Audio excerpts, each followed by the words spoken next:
ഇത്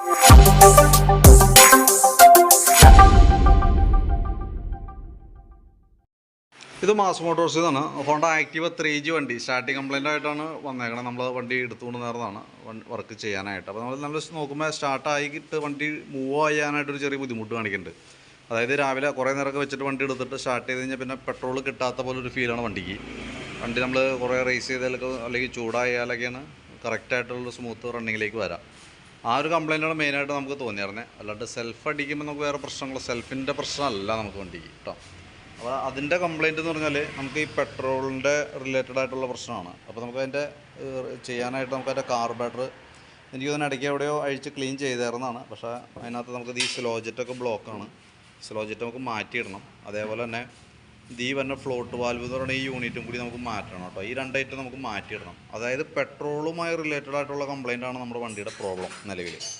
പിന്നെ അതേപോലെ തന്നെ നമുക്ക് വണ്ടി സ്റ്റാർട്ട് ചെയ്യുമ്പോഴാണ് നമുക്ക് കാർബറേറ്ററിലേക്ക് പെട്രോൾ സപ്ലൈ ചെയ്യാൻ പാടുള്ളൂ. അപ്പോൾ ആയിരിക്കണം ഫ്യൂലിൻ്റെ ടാപ്പ് എന്ന് പറയുന്ന യൂണിറ്റ്, ആ ഐറ്റം പ്രോപ്പറായിട്ട് കൃത്യമായിട്ടല്ല വർക്ക് ചെയ്യുന്നത്. പക്ഷേ അത് വലിയ പഴക്കമില്ലാത്തതാണ്, കാഴ്ചയിൽ വലിയ പഴക്കം തോന്നുന്നില്ല. അത് കൃത്യമായിട്ടല്ല അതിൻ്റെ പ്രവർത്തനം. കാരണം എന്ന് വെച്ചാൽ വണ്ടി നമ്മൾ സ്റ്റാർട്ട് ചെയ്യുന്ന സമയത്ത് വിത്തിൻ സെക്കൻഡിലുള്ള നമുക്ക് ഇവിടെ പെട്രോൾ സപ്ലൈ കിട്ടണം കാർബറേറ്ററിനകത്തേക്ക്. ഇത് പ്രോപ്പറായിട്ട് വർക്കാവണില്ല. നമ്മൾ സെൽഫ് അടിച്ചാലും പെട്രോൾ കിട്ടാത്തൊരു ഫീലുണ്ട്. അപ്പോൾ നിലവിൽ എനിക്ക് തോന്നുന്നത് കമ്പനിയായിട്ടായിരിക്കില്ല, ഒറിജിനൽ അല്ല ഇരിക്കുന്നത്. കാരണം പറയാൻ കാരണം എന്ന് വെച്ചാൽ ജെനുവിൻ പാർട്സ് ആണെങ്കിൽ പിന്നെ അത്തരം പ്രശ്നം നിലവിൽ കാണിക്കില്ല. ആ ഇരിക്കുന്ന ഐറ്റംസ് ഡ്യൂപ്ലിക്കേറ്റ് ആണ്. പറയാൻ കാരണം എന്ന് വെച്ചാൽ ഞാനിവിടെ കാർബറേറ്ററിൻ്റെ അഴിക്കുന്ന കൂടുതൽ എയർ ഫിൽറ്റർ കൂടി നമ്മൾ ചെക്ക് ചെയ്തായിരുന്നു. ഇതും ഇരിക്കുന്നതും ഡ്യൂപ്ലിക്കേറ്റ് പാർട്സ് തന്നെയാണ്. ഈ ഇരിക്കുന്ന എയർ ഫിൽറ്റർ നമുക്ക് തൽക്കാലം ഇത് തന്നെ യൂസ് ചെയ്താൽ മതി. കാരണം എന്ന് വെച്ചാൽ പേപ്പർ ടൈപ്പാണ്. ഇടയ്ക്ക് എയർ അടിച്ച് ക്ലീൻ ആക്കിയിട്ട് റീസെറ്റ് കുറേ ഓടിക്കുക. എന്തായാലും നമ്മൾ പൈസ കൊടുത്ത് മേടിച്ചാണുള്ളൂ. അപ്പോൾ പരമാവധി ഉപയോഗിച്ചിട്ട് നമുക്ക് മാറ്റി കളഞ്ഞാൽ മതി. പക്ഷേ ഈ പെട്രോൾ ടാപ്പ് എന്ന് പറയുന്ന യൂണിറ്റ് പ്രോപ്പറായിട്ട് നമുക്ക് കറക്റ്റ് ഫ്യൂൽ ലൈൻ സപ്ലൈ കിട്ടിയില്ല എന്നുണ്ടെങ്കിൽ സെയിം കംപ്ലയിൻറ്റ് റിപ്പീറ്റ് കാണിക്കും. അപ്പോൾ അത് നഷ്ടം നോക്കേണ്ട, അത് മാറ്റണമാണ് ഏറ്റവും ബെറ്റർ. അപ്പോൾ നമുക്ക് മാറ്റുമ്പോൾ ആ പെട്രോളിൻ്റെ ആയിരിക്കുന്ന ടാപ്പ് മാറണം, ആ ഫ്യൂൽ ലൈനിലേക്ക് വരുന്ന ആ പൈപ്പ് മാറണം കേട്ടോ. അത് മാറ്റിയിട്ട് വേണം റീസെറ്റ് ചെയ്യാനായിട്ട്. കാർബറേറ്ററിലേക്ക് വരുമ്പോൾ നമുക്ക് ചെയ്യേണ്ടത് ഞാൻ ഈ പറഞ്ഞ രീതിയുടെ സ്ലോ ജെറ്റ് എന്ന് പറയുന്ന ഈ ഒരു യൂണിറ്റ്, അതേപോലെ തന്നെ ഫ്ലോട്ട് വാൽവ് എന്ന് പറയുന്ന ഈ യൂണിറ്റ്, അത് മാറ്റിയിട്ട് കാർബറേറ്റർ ക്ലീനർ ഉപയോഗിച്ച് അതിൻ്റെ കോൺടാക്റ്റൊക്കെ നല്ല രീതിയിൽ ക്ലീൻ ചെയ്ത് റീസെറ്റ് ചെയ്യുക. അതായത് ഞാൻ ചെറിയ സെൻസിറ്റീവ് ആയിട്ടുള്ള ചെറിയ ഹോളുകളാണ് അതൊക്കെ. അത് നമ്മൾ മറ്റേ പെട്രോളൊക്കെ ക്ലീൻ ചെയ്താലും കറക്റ്റ് ആവില്ല. അതിന് വേണ്ടിയിട്ട് സെപ്പറേറ്റ് ഒരു ക്ലീനർ തന്നെ ഉണ്ട്. ആ ക്ലീനർ ഉപയോഗിച്ച് ക്ലീൻ ചെയ്ത് കഴിഞ്ഞാൽ ആ ഭാഗം കറക്റ്റായിട്ട് വരും. പിന്നെ ഓൾറെഡി സെൽഫുമായി റിലേറ്റഡ് ആയിട്ടുള്ള കംപ്ലയിൻ്റ് ആയിട്ടാണ് ഓൾറെഡി പറഞ്ഞത്. അപ്പോൾ ഞാൻ ബാറ്ററിയുടെ ഭാഗം കൂടി ഒന്ന് ചെക്ക് ചെയ്ത് നോക്കി. ബാറ്ററിയുടെ അല്ല, കാരണം അങ്ങനെ ഒരു ഡൗട്ട് വേണ്ട എന്ന് കരുതിയിട്ടാണ് അതുകൂടി ഒന്ന് ചെക്ക് ചെയ്തത്. ബാറ്ററി നമുക്കിത് ഇരിക്കുന്ന ബാറ്ററി എക്സൈഡിൻ്റെ ബാറ്ററിയാണ്. ഞാൻ അതിൻ്റെ വോൾട്ടൊക്കെ നോക്കുമ്പോൾ നമുക്ക് 12.5 വോൾട്ട് കിട്ടുന്നുണ്ട്. 12.77 റേഞ്ചിൽ വോൾട്ട് കാണിക്കുന്നുണ്ട്. ഇനി നമ്മൾ ഈ ബാറ്ററി ടെസ്റ്റിലേക്ക് കൊടുക്കുമ്പോൾ നമുക്ക് ഇവിടെ അതിൻ്റെ കറക്റ്റ് വാല്യൂസ് കാണിക്കും. നല്ല ബാറ്ററി ആണെങ്കിൽ ഓക്കെ എന്ന് പറഞ്ഞ് പച്ച ലൈറ്റ് ഇവിടെ തെളിഞ്ഞ് വരും. അതായത് ബാറ്ററി ചാർജ് കുറവായിട്ട് എന്തെങ്കിലും ആണെന്നുണ്ടെങ്കിൽ ലോ എന്ന് പറഞ്ഞൊരു മഞ്ഞ ലൈറ്റ് തെളിയുക, കംപ്ലൈൻ്റ് ആണെങ്കിൽ റെഡ് ലൈറ്റ് തെളിയുക. അപ്പോൾ നമ്മൾ ബാറ്ററി ടെസ്റ്റ് മോഡിലേക്ക് കൊടുത്തിട്ടുണ്ട്.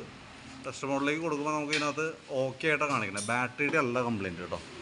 അപ്പോൾ നമ്മൾ ഈ പറഞ്ഞ രീതിയിൽ തന്നെയുള്ള പ്രോബ്ലം കാണിക്കുന്നത് ആ ഫ്യൂവൽ ലൈനുമായിട്ട് ബന്ധപ്പെട്ട കംപ്ലൈൻ്റ് ആണ്. അപ്പോൾ നമ്മൾ ഈ പറഞ്ഞിരിക്കുന്ന ഭാഗങ്ങളാണ് നമുക്ക് ക്ലിയർ ചെയ്ത് പോകുന്നത്. അപ്പോൾ ഞാൻ അതിൻ്റെ ഏകദേശം ഒരു എസ്റ്റിമേറ്റ് നോക്കിയിട്ട് അതിൻ്റെ ഡീറ്റെയിൽസ് പറയാം. പിന്നെ അതിൻ്റെ ബ്രേക്ക് കാര്യങ്ങളൊക്കെ നമ്മൾ ചെക്ക് ചെയ്തു, വേറെ പുറത്തേക്ക് കുഴപ്പമൊന്നുമില്ല. ടൈറ്റ് പോലെ എന്ന് പറഞ്ഞ് ഉദ്ദേശിച്ച് നമുക്ക് ഈ വണ്ടി വലിയില്ലാത്തതിൻ്റെ ഒരു പ്രശ്നമാണ് കാണിക്കുക. വലിയ തുടക്കം ആ പ്രോബ്ലമാണ് കാണിക്കുക. പിന്നെ എഞ്ചിൻ ഓയിലൊക്കെ നമ്മളൊന്ന് ചെക്ക് ചെയ്തു, വേറെ പ്രശ്നങ്ങളൊന്നുമില്ല.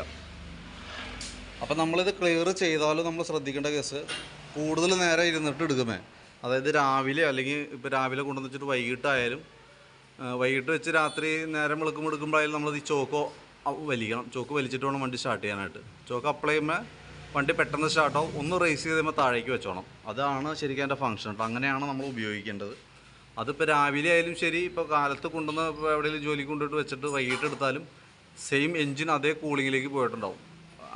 നമ്മളിപ്പോൾ ചോക്ക് അപ്ലൈ ചെയ്യുമ്പോൾ കുറച്ച് പെട്രോൾ കൂടുതൽ ചെല്ലും, എഞ്ചിൻ പെട്ടെന്ന് വാമാവും, പെട്ടെന്ന് ഹീറ്റാവും. അപ്പോൾ ചോക്ക് ഓഫ് ചെയ്ത് കഴിയുമ്പോൾ നോർമൽ രീതിയിൽ ഉപയോഗിക്കാനായിട്ട് പറ്റും.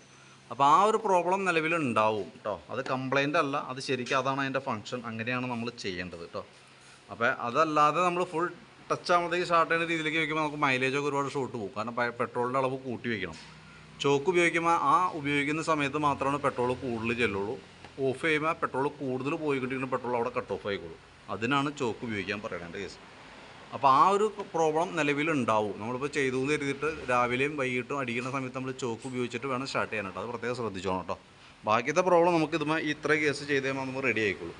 അപ്പോൾ ഞാൻ ആ പെട്രോൾ ടാപ്പും പെട്രോൾ പൈപ്പും ഈ കാർബറേറ്ററിൽ വന്നേക്കണ ഈ സ്ലോജറ്റ്, അതേപോലെ തന്നെ ഫ്ലോട്ട് വാൽവ്, കാർബറേറ്റർ ക്ലീനർ, ഇതെല്ലാം ഉൾപ്പെടുത്തി ഏകദേശം അത്ര ചിലവ് വരുന്നൊരു എസ്റ്റിമേറ്റ് ആക്കി നോക്കിയിട്ട് അതിൻ്റെ ഡീറ്റെയിൽസ് വാട്സപ്പിലേക്ക് ഇട്ടേക്കാം. വീഡിയോസ് ഒക്കെ ഇട്ടേക്കാം. അപ്പോൾ വീഡിയോ കണ്ടുമ്പോൾ നോക്കിയിട്ടൊന്ന് റിപ്ലൈ ഇട്ടാൽ മതി.